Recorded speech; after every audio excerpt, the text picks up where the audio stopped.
Recently I found this great library called UHG. It is a fantastic library for displays, which supports quite many of them. It has a large number of fonts with some nice graphics. So in this video, we are going to learn about this library and test it on this SSD1306 OLED display. Let's get started. To download this library, just type UHG on Google and click on the first link.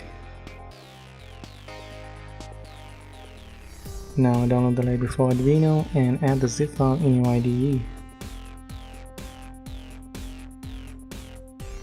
Connecting to this display is very easy.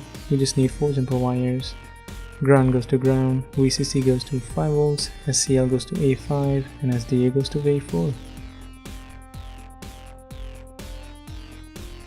Now open up a hello world example from UHG library and you're going to see lots of comments. Well, here's the comment that says SSD1306. Uncomment that line and try to upload. And if everything is right, you're going to see this. Wait for it. Oh, it's still compiling. This on your display. Well done.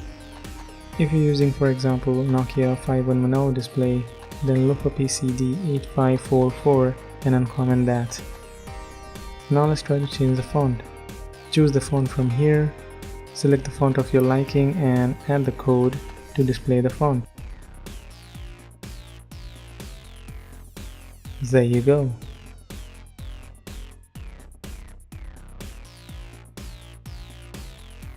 Now let's play with the graphics. Let's draw a frame.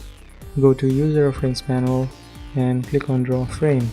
It has 4 parameters: x-axis, y-axis, width and height. Just put your values to see the effect. Now I'll draw a box which also has 4 parameters. Just put the values and upload. And there's a box. With some little work I'm able to create a progress bar which looks cool. I hope you liked this video. Don't forget to comment, resubscribe and share. Stay safe and I will see you in the next one.